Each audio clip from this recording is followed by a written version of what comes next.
Hey, good evening, and welcome to our weekly show. We call it Three Broke Guys Handicapping, where we review one of the top racing cars from around the United States. We will select a four-race sequence from that track and attempt to come to a consensus on a pick four ticket. Thank you for joining us tonight.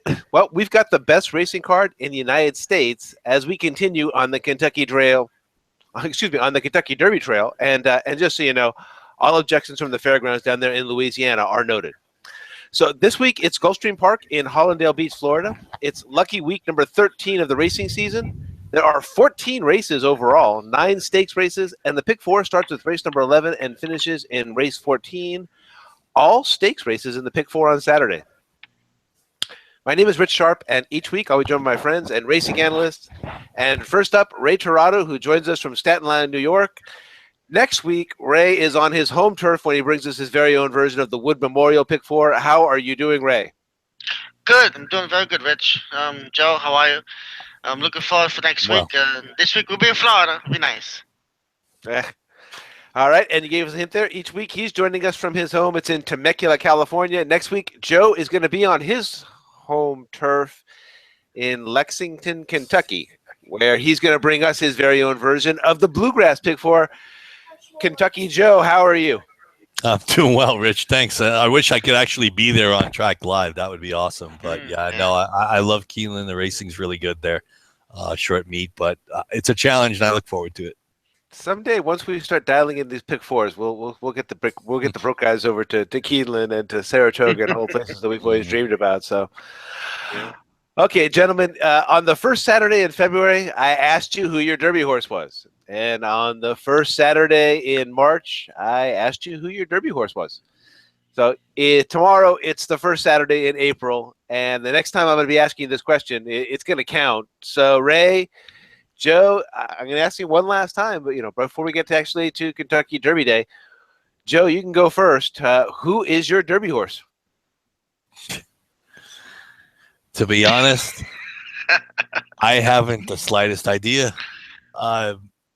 Rich and I were at Santa Anita last weekend, and we were talking, and I brought up the fact that no horse this year, other than the now injured and off the Derby Trail, El Arib, has won 2 Derby preps since the calendar turned to 2017.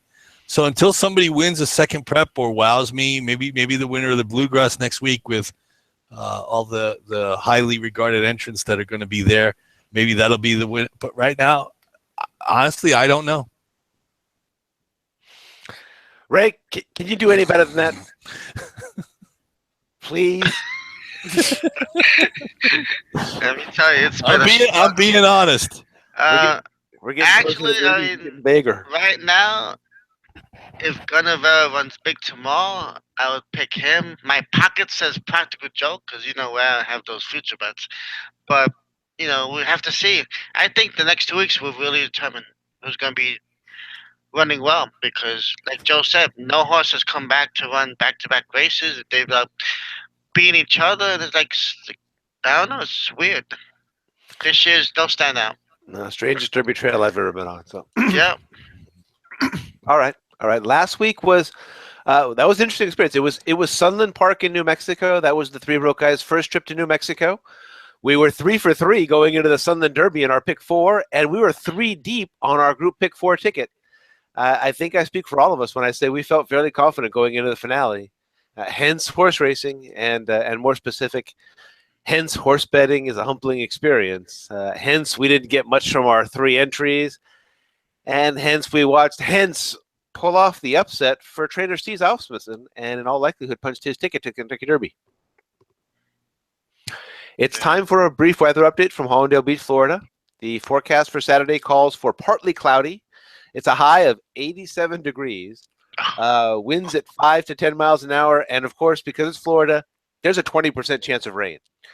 We are once again searching for a weather person, so if you know anybody who is looking for a little experience, just wants a little segment, about a 1 minute long segment, just like you saw right there that I just gave for you, please have them contact the Three Broke Guys, either at Three Broke Guys at our Twitter page. You can do it at Joe English 16 at Twitter, or at Ray Rock 4 at Twitter, or at Zuma Point.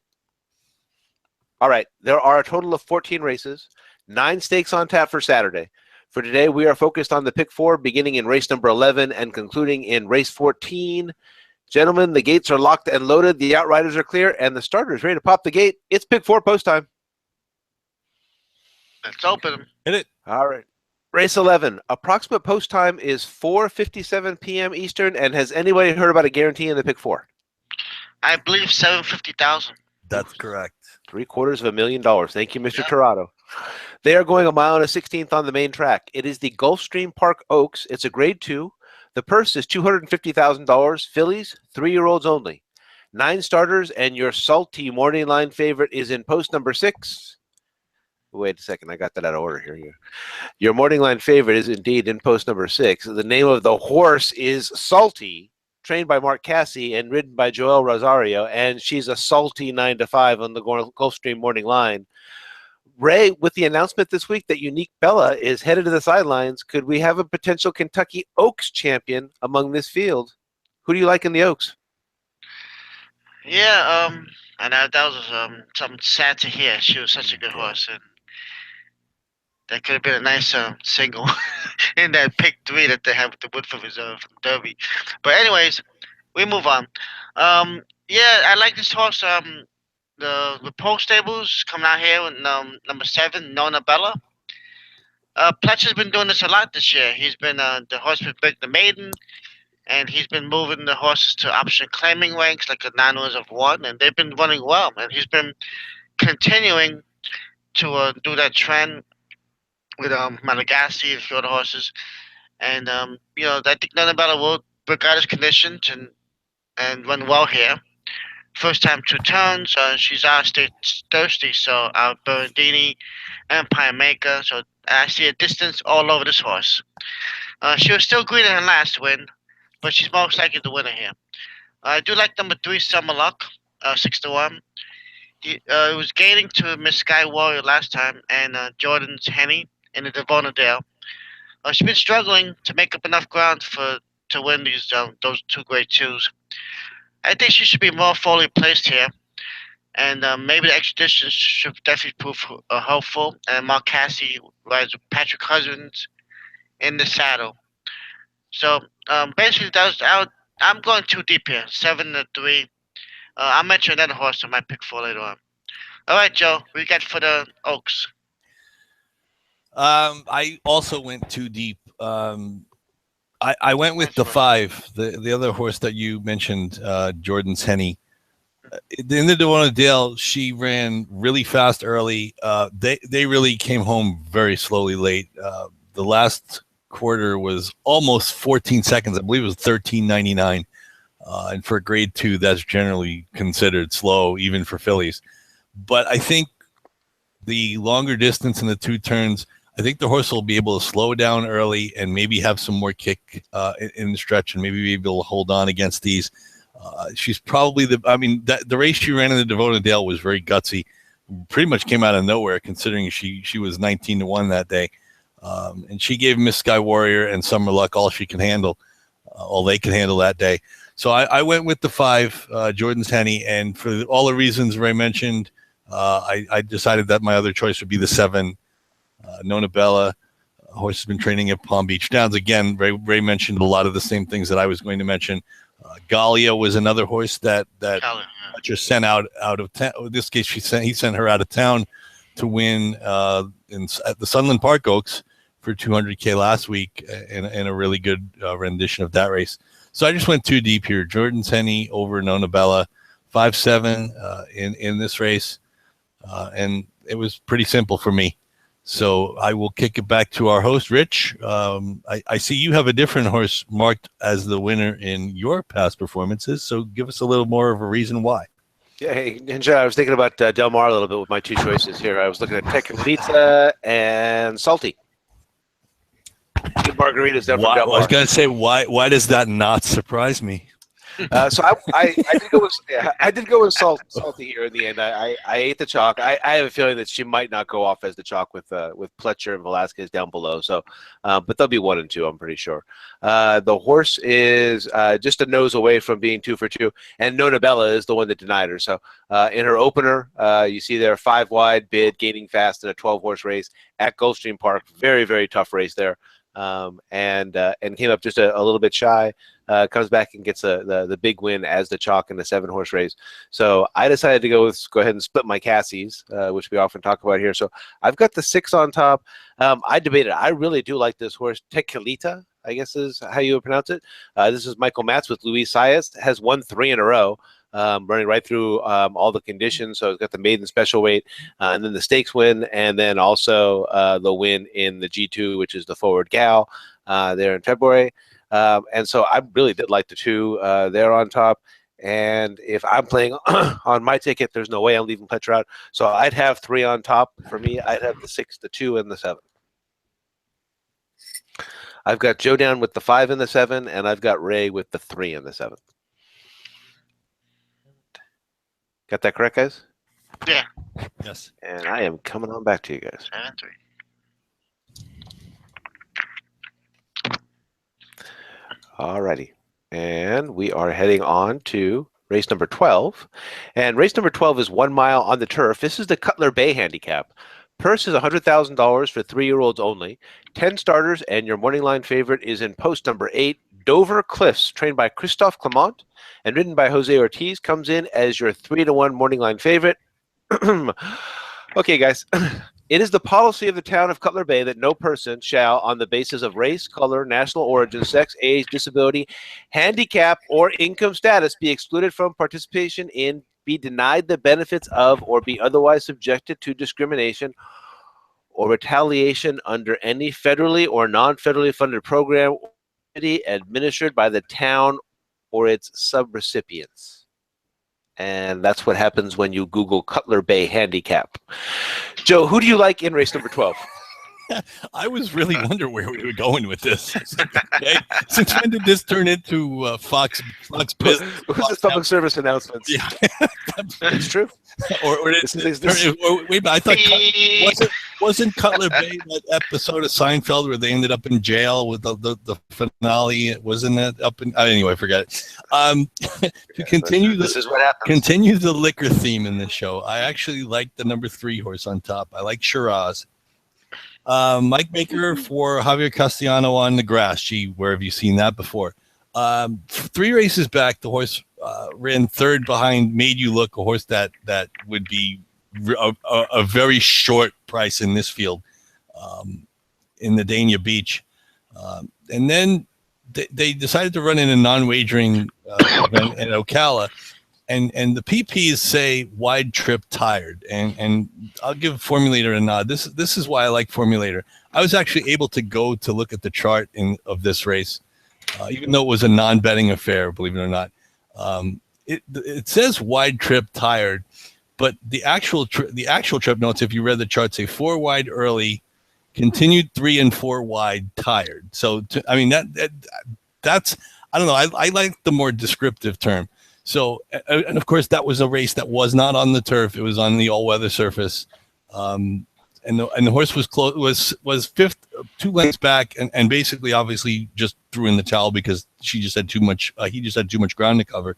And then last time they decided to run on the dirt in an optional claimer at Aqueduct, and I'm not really sure where that decision came from, but now it looks like Makers brought the horse back to Gulfstream Park, where he ran well in the Dania Beach, 3rd behind Made You Look.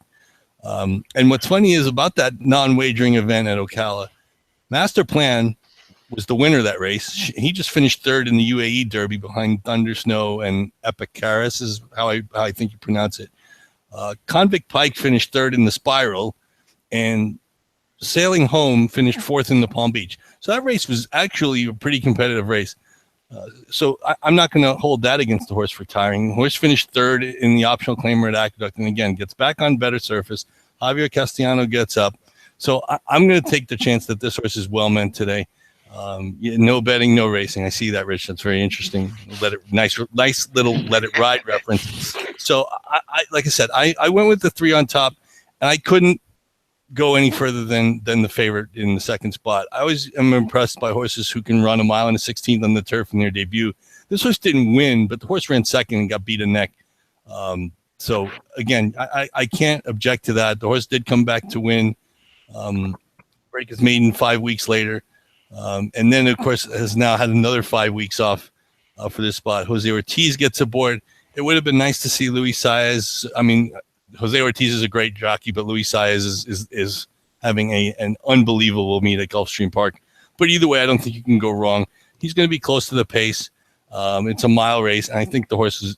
If Shiraz can't get up, I think Dover Cliffs is going to be the one to beat. He's definitely going to be the one to catch. So I went 3-8. I'm just hoping that Shiraz can get back on his game and run as well as he did in the Dania Beach 3 back. So 3-8 for me. Ray, what do you say about the Cutler Bay? I got a few opinions here.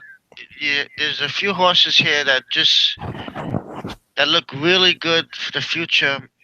Like number 6, Inherit the Win, and Dover Cliffs.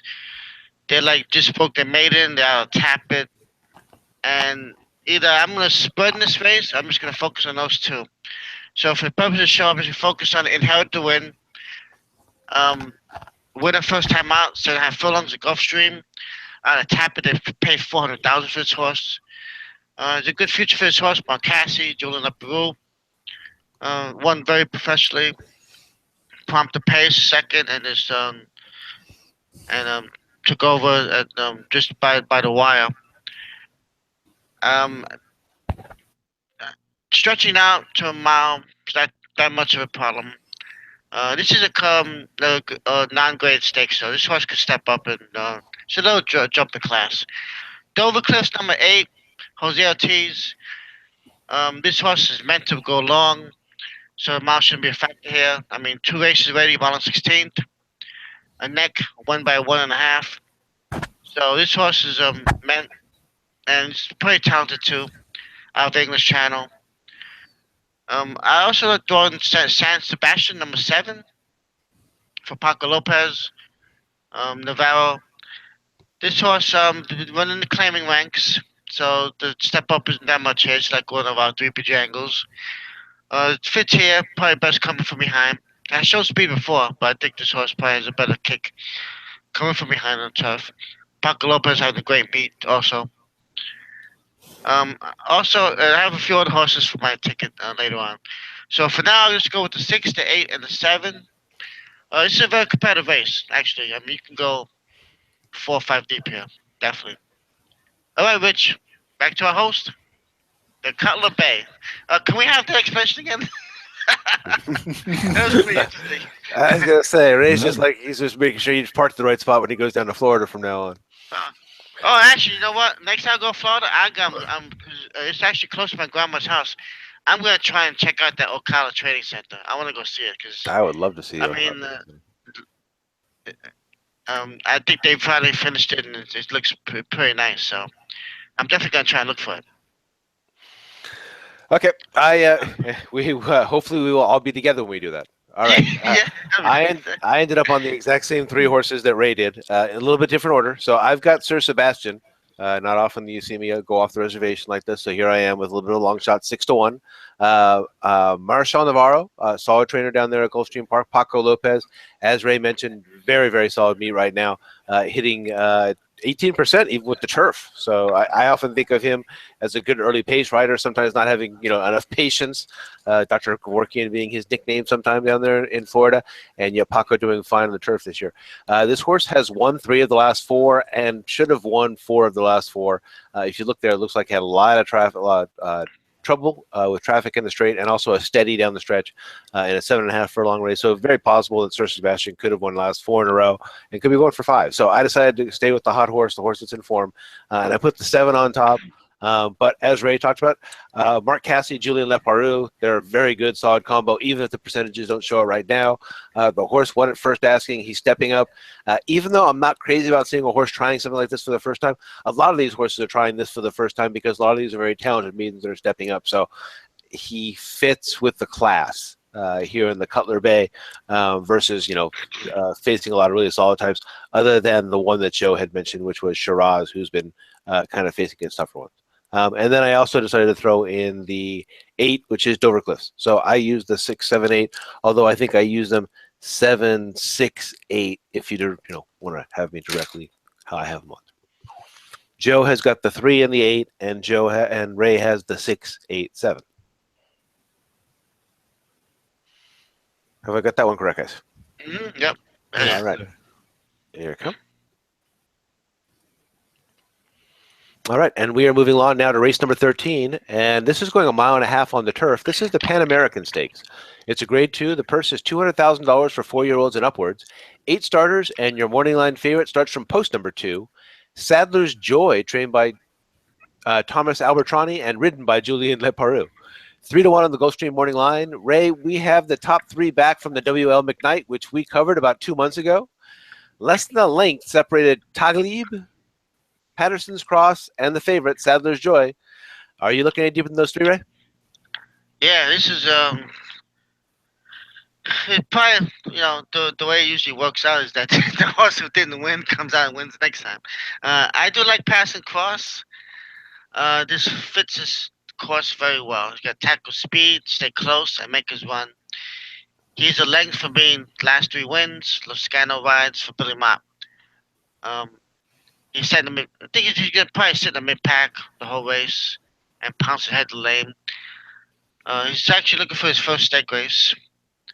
He's been running well, seven races, and he's got on this course he's got 3 wins. Wait, I'm sorry, no, wrong horse. He's got eight. I'm sorry, he's got 4 wins, 4 races, 1 win, 2 seconds at the 3rd. So he's definitely likes the course, and I'll take him 4-1. Coming back to McKnight, he did have a race after that. Then the McClamick, McClamick race, and he just finished second to Wake Forest. Who's, we know Wake Forest from last year and this year. He's a good horse. Yep. Taglib, 7-2. Number 3, Jose Ortiz, Maker. We know what they're about. This horse can run all day. He run 2 miles in Jokin's race. He won. He won the Grade 3 McKnight. He missed the last race, so probably just laid him off a little bit. And he likes his course. 7 wins, 7 races, 3 wins, 2 seconds, and a 3rd. So 6 in the money. These 2 are gonna be at the wire. I got another horse here, number 8, Mr. Maybe. He had all sorts of trouble in his last 2. Chad Brown, Paco Lopez. Chad Brown, on turf is amazing. And if we're a clean trip, he's going to be there at the wire. It's his 3rd race off the layoff. And he ran in the McKnight and then also the other race, the McClamick. And he just needs a good trip, and he'll be right there. So those will be my horses, the 5, the 3, and the 8. And you're going to see another blanket finish. 12 furlongs. These races are always exciting, all the time. Joe, we got to say about the Pan American. My favorite race of the sequence, bar none. I love these are so competitive, and basically you can make a case for probably 5 of the runners, and even if you stretch it, you might even be able to make a case for everybody. I'm with you, Ray. I like Patterson Cross, the 2nd to Wake Forest, and the 3rd in the race 2 back. He's going to get one of these days, and I'm just hoping that tomorrow's his day at 4-1. I don't need to elaborate much more than what you said. I also like the 8, Mr. Maybe, as my 3rd choice. Again, for all the reasons you said, especially third race in the cycle for Chad Brown. He's kind of under the radar. He's not doing a Mike Maker and having 4 horses or 5 horses in every turf race. He's trying to win it with 1. And I'm going to give him the benefit of the doubt. But I also have to include as my 2nd choice the 2, the horse that almost beat to Glebe last time out, Sadler's Joy. Le Preux had a choice, I guess. He rode Reporting Star last time out, and he ended up back. He stayed with Sadler's Joy. The horse ran a great race. Actually, if you watch the race, he actually followed to Glebe and actually almost got up to beat him. Maybe the extra the extra furlong may allow him to get up this time. He gets a little bit more weight. He's going to save ground in this spot because in all likelihood, I would assume that the rail runner designed for war is going to be more prominent. So Sadler's Joy is going to be able to sit back and save ground, and like you were talking about, Patterson Cross may even be closer to the pace last time, and maybe he's the one who gets the jump on to Glebe this time, and maybe he's the one in front that to Glebe has to run down, and everybody else, of course. So I went 5-2-8 in that order. But again, you could probably to Glebe is more than capable on his best day. Reporting Stars had his moments, so like I said, you could go 5 deep. But just because I decided to go 3 deep, 5-2-8 in that order. Rich, I will hand it off to you, and I see your check mark is on the horse I was just talking about. Yeah. And I see that you've got 5-2-8, and I believe I have 2-3-5, and I think the only one that I didn't follow along with you guys on was Mr. Maybe, who is a horse that I've had before. So I had the same 3 horses that you guys have been batting around this entire time. So the 3 favorites, I did like Sadler's Joy the best. The 2 horses, my top choice here. I had 1-3 in a row coming into that last WL McKnight, and as Joe said, just missed by a head. And maybe if the race is a little bit longer, gets a better start, whatever it is that you're looking for, has that another opportunity to take it down.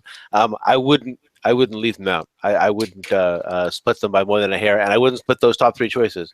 Sadler's Joy, Glebe, and Patterson's Cross. I would not split them up right now like that. So, again, kind of to me and Joe's old argument about splitting things at the blackjack table, where here you got 3 of them, and I wouldn't split any one of the 3. I would leave them out if you're playing the pick 4.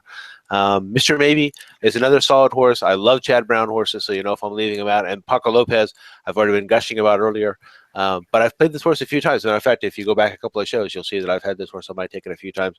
And so I'm leaving Mr. Maybe out today. For those of you who know about my record in the past, just keep him, keep that horse in mind. Go to the window. I went to 2-3-5. I believe, Joe, you went 5-2-8. Yep. And Ray, I believe, went 5-3-8. Yeah. All right. I like the 2, but I wanted the Man Valley in this race. That's all. No crime there. Very competitive race. Yeah, right. it's a tough race. It's a good one. Yeah, very competitive. Yeah. Here we go. On to race number 14. It is a 1.125 on the main track. It is the Express Bet Florida Derby, a grade 1. Purse is $1 million, 3-year-olds only. 100 Kentucky Derby points to the winner, and for that matter, there's 40 for second place and 20 for third. 11 starters, and your morning line favorite at 9-5 is in post number 11. Guinevere, trained by Antonio Sano and ridden by Javier Castellano. Joe, it's the second year in a row for us covering Florida Derby Day. Outside the Kentucky Derby and the Breeders' Cup, this card is one of the most anticipated of the racing year. So who do you like in the Express Bet Florida Derby? Well, I like I said, I know when we talked about the last wage Derby future pool, I mentioned Guinevere, who was at 22-1 at the time. And I actually decided to send myself an email because I was thinking about this race while I was eating my bagel this morning, and I just didn't have a pen and wanted to write it down. So I sent myself an email and I said, okay, Guinevere is going to be my top choice. And I said, okay, let's see reasons and I decided to write down. It's like those old pros and cons lists. Okay, I was like, well, the reasons he should win. Well, the reasons he should win. Reason number 1 is he's the best horse. Okay. Reason number 2 is it's still the Florida Derby. It's a grade 1. So obviously they're not going to, I'm assuming that they still want to win this race. Again, being it's a grade 1, Sano trains down there full time. So I would assume he'd be very proud of having the horse to win a grade 1. And I guess my real question is what's the true goal for this horse? Is it this race? I mean, obviously the answer is yes, it's this race and the Kentucky Derby, but if you had to choose one or the other, which one would you win? So I said, okay, what's his motivation? And then I thought about the reasons he could lose. And the reasons I saw he could lose, well, post positions. I'm like, yeah, he drew the 11 hole, and actually, it's probably going to end up being the 10 hole at least, because from what I understand, at least all the Twitter universe is that Battalion runner for Pletcher is going to the Santa Anita Derby next weekend, so he should be scratching out of this race tomorrow. So even then, the 10 post is a wide post, and going a mile and an 8, that's a pretty quick run in the first turn. But generally, he's a closer, just like I mentioned with KP Wildcat last week. I think those short distance to the turns are affected by horses who have tactical speed and want to be forwardly placed, of which Gunnevere is not necessarily. But the post position is a reason he could lose. Another reason he could lose is he doesn't need the Derby points to get in. He's getting in whether if he runs fourth and they still want to go, he'll be in the race. It makes no difference as long as he's healthy.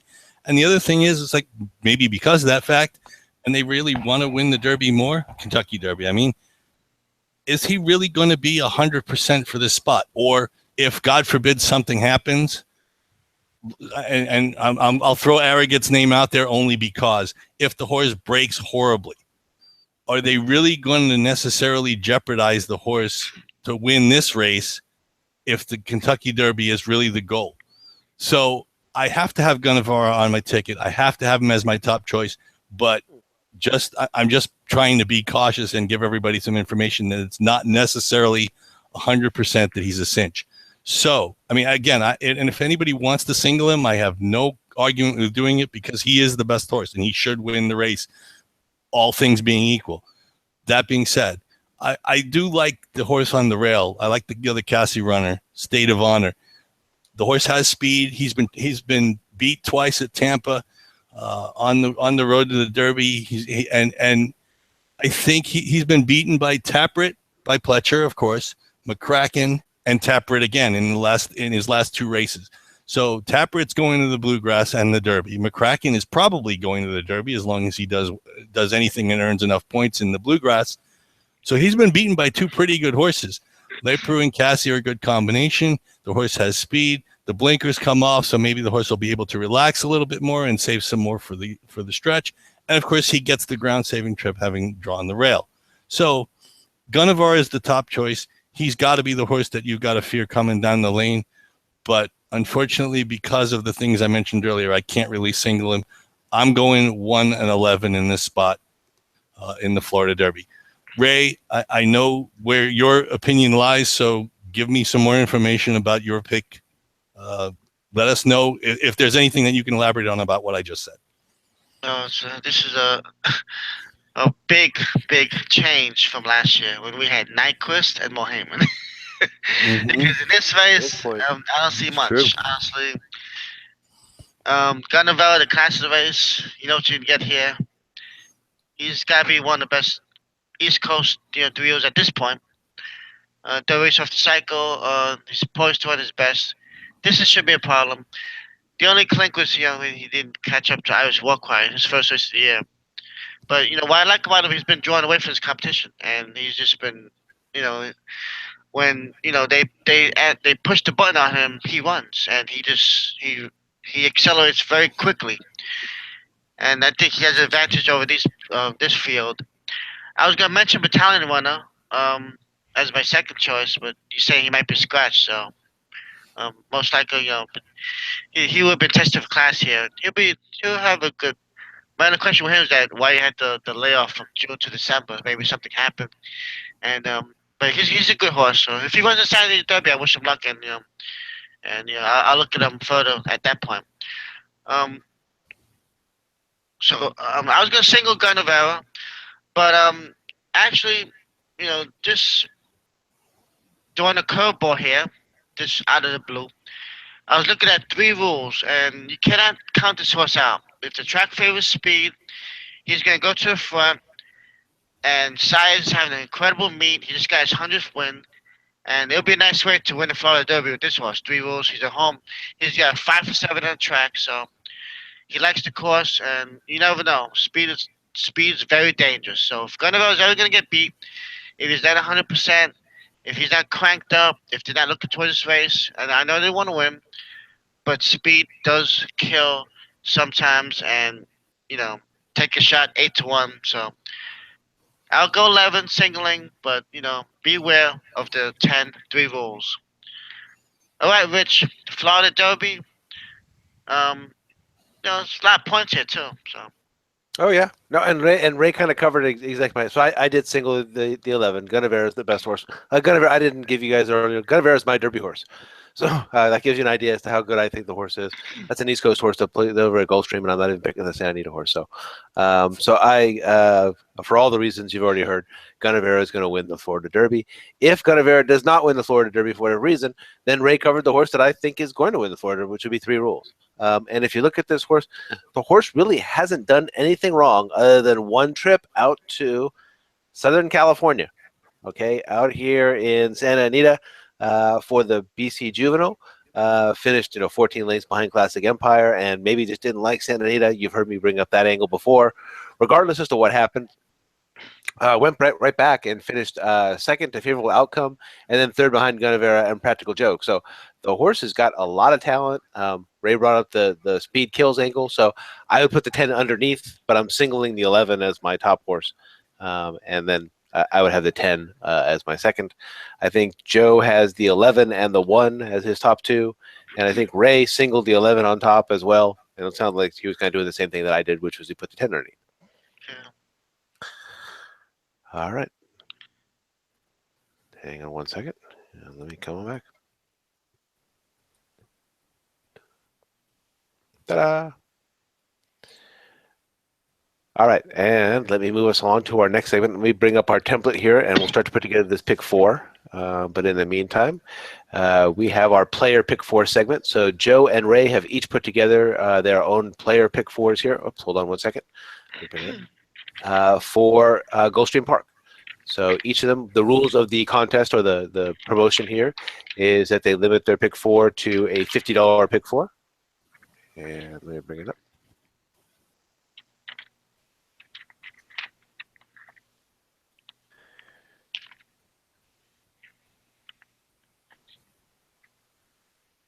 I apologize. Sometimes my monitor gets stuck. There it is. And it wants to show everything but what I want to show you guys.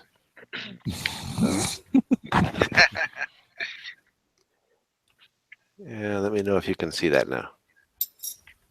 The template, the pick 4 tickets, we see them. I see them anyway. Okay, you got your okay. So those came up. Yep. And I believe Joe went first last week. So Ray, I think you can go. Actually, I believe Ray went first last week because he was the winner of the previous week. So Joe, you can go first this week. I think this should be like golf. I think the guy who wins the last hole, he should keep going first until the other guy gets to win the next hole. So it doesn't matter to me. If you want me to go first, I have no problem doing it. I'll be pretty quick. I talked in our segments earlier about the horses I liked in all the big 4 races, but I will.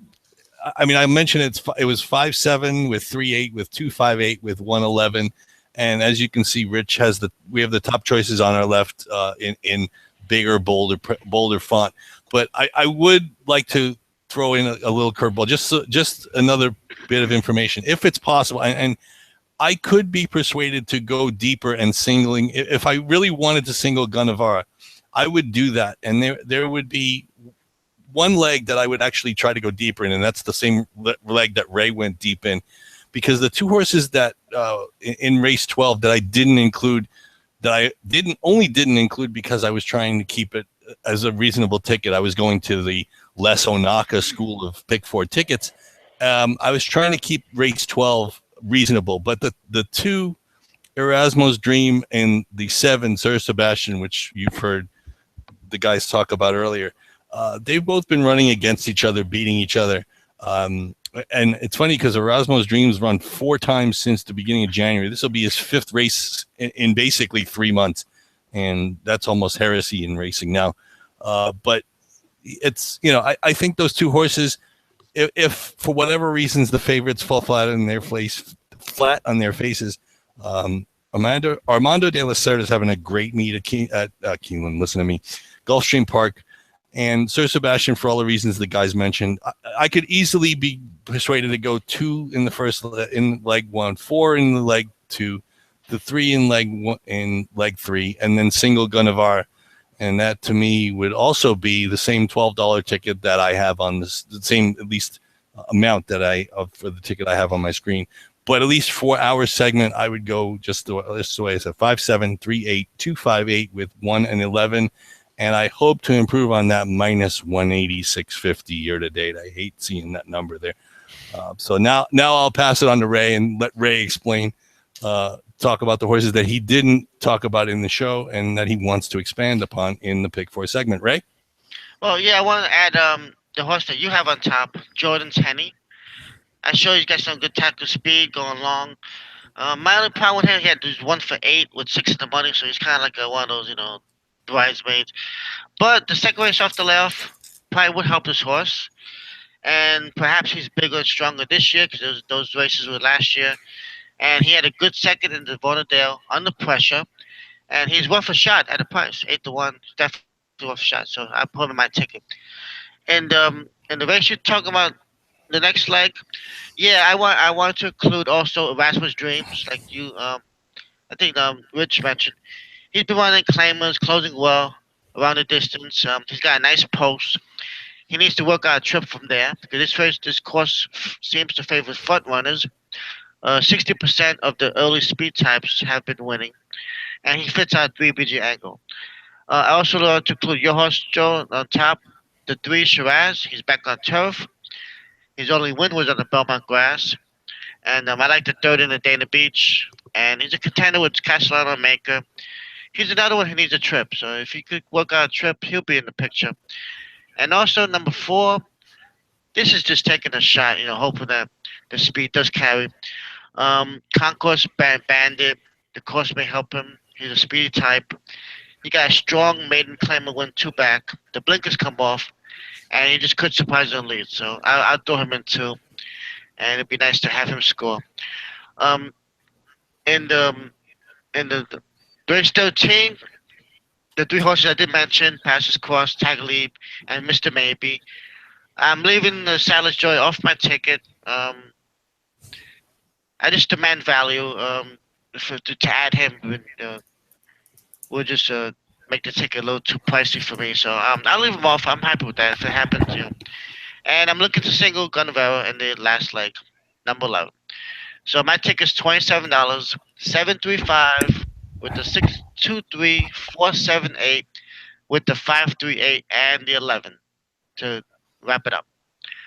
All right, and that positive figure is a nice one. I hope to keep on going, and if not, well, the money will run out. These Pick 4s are tough. These Pick 4s, you need a lot of patience, and one good score, and could ride you for a while. So they're not easy, but they're always competitive to try and play. Very exciting. Rich, back to you. Okay. And I tell you what I'll do, folks. I will get that. I'll take a snapshot of that of those 2 Pick 4s for you, and I will post those out on the 3 Boat Guys Facebook page. And if you'd like, we can also send those over to our Twitter feeds, and you can get those out of 3 Broke Guys Handicapping. And that way you can have several different plays. You can have the group one, the democracy pick, if you like, of the 3 Broke Guys Handicapping, which is about to come up here on the screen in just a few minutes. Or if you'd like, you can go out here, and I'll bring that up here and present to everyone for a second. And this is our new Facebook page that we showed for the last time last week. And Joe was nice enough to go out there and write a very nice review for us on the Louisiana Derby. He had some musings just on the industry in general. So we kind of broke those up. So you've got a couple of different blogs that are out there, but you also had a Louisiana Derby review. For those of you who like the fairgrounds, we apologize. We could only pick one track this weekend. We ended up over at Gulfstream, but we respect that the Louisiana Derby had an equally exciting card today going on over at the fairgrounds. And Joe did an excellent job of handicapping that Pick 4 for you, so you can see there. It goes on quite a ways for you. Thank you very much, Joe. Good job, Joe. You're welcome. No problem. Thank you. I'll try and do it a little bit more often. To be honest, it did take a lot of time. Yeah. So it's funny because I mean, I love Kevin Cox and having met him, and I kind of try and figure out how could you do 1,400 words. I mean, that was 1,400 words, and it took me all week to do. And then I realized, oh wait a minute, he's a retired police officer. He's got nothing better to do. That's what he's doing. That's what he does every day. Too, so I'm like, I could do that every Mm-hmm. day if I didn't have a 9 to 5. Yeah, me too. Yeah, But, but anyway, no, it was fun. I enjoyed it, and hopefully I'd like to do it again. Not sure I'm going to be able to do it this week because I'm going to be doing Keelan. But I mean, if I could do it for Santa Anita or Aqueduct, or maybe just do something for the 2 Derby preps, maybe I'll do it that way. But I'll try and get something up on the Facebook page again this week. Excellent. Yeah, me too. I'll try and do something too. Also, Perfect. we will. Ray, you've got share privileges. You can just post yours out there. Yeah, All right. definitely. Yeah, Yep. For those of you, and again, I've been remiss in doing this each week, but just as a reminder, the Express Bet TVG Florida Derby this week is another one of the win bet back promotions at TVG. So if you have opted in, and again, you do need to opt in at TVG site to take advantage of this promotion. If you place your win bet and your horse finishes second or third, up to $15, you get your win back at TVG, and that is on the Express Bet Florida Derby. I also believe, Rich, it's on the Louisiana Derby as well. They have the Louisiana Derby as well. They've got the Louisiana Derby. So. They've I got believe several they do it for all. I believe they're doing it for all the Derby preps. But all the I'm Derby preps. not 100% sure about the Louisiana Derby, but I think so. Okay. Okay, so up here on the screen, I've got our pick 4. In leg 1, I've got the 5, the 6, and the 7. And let's see here. How did I line those up here? I believe the 7 was Ray's top pick, and the 5 was Joe's top pick. And the 7, Joe, you had the 7 on your top line as well. Mm-hmm. So that puts that on there. And I think the 6 is my top pick. That's the 5, the 6, and the 7. Leg number 2. Let's see. We've got the 3. I think the 3 is Joe's top pick. Mm-hmm. I think the 6 is Ray's top pick. Ray, I think you've also got the 7 and the 8 on your top line. I have the 7 and the 8 on my top line, and Joe, you have the 8 on your top line. Mm-hmm. All right. On to leg number 3. Let's see. I believe. Let's see. The 5 is both Ray and Joe. That was your top pick for both of you. The 2, I think, was my top pick. Mm-hmm. And Joe, you also had the 2 on your top line. So that's where the 2 came from. Ray, you have the 3 on your top line, and I had the 3 on my top line as well. And I believe Ray and Joe, you both have the 8 on your top line as well. Yeah. Just an aside to that, I'm going to go bet a 4-horse superfecta box 1, 4, 6, 7. Anyway, go ahead. just for a little unity's sake. Yeah, exactly. All right. Just so that I can say I had the win. And then in our finale, to keep it tidy, we've just got the favorite. We've got the chalk. Gunnavera. It works for me. Let them roll. $24. Let's just get alive to Gunnavera. Yeah. Mm-hmm. Yeah. And we'll see what will come up. All right, Joe, did you get that one down? Yes, I did. Thank you. And again, and I will take a snapshot of that one, and I will save that up to our Facebook page, and I will get that sent out as well to our Twitter feed as well for the Twitterverse so everybody can see. So I've been remiss in getting our picks out there for everybody so that you can see those and at least compare up to how you're doing compared to us. So one of the things I forgot to mention earlier when Joe and Ray were nice enough to give us their derby picks or their non-derby picks as it might be. as in my case. You're talking about that. But this weekend is the opening of Derby Pool number. Is it Derby Pool number 4 that we're on to now? Yes, it's the last So pool 4. The last of the Derby pools is open for us now. Oh man. Yeah, Gave me some defections. Oh boy, it's scrambling. Well, yeah, I mean Ella Reeb's already out, and he was one of the single horses in the pool. So obviously, I'm hoping that nobody bets him, or that at least they made us they made him a scratch, and they can't let anybody bet him. But I don't know. Right. Yeah. But yeah, no, it is this weekend. All right. For those of you watching, if you enjoyed the show, we will be back next week because, well, that's what the 3 broke guys do. we will get together to take a look at another exciting card. This is one of the most exciting weeks of the year, I think, for the Three Broke Guys.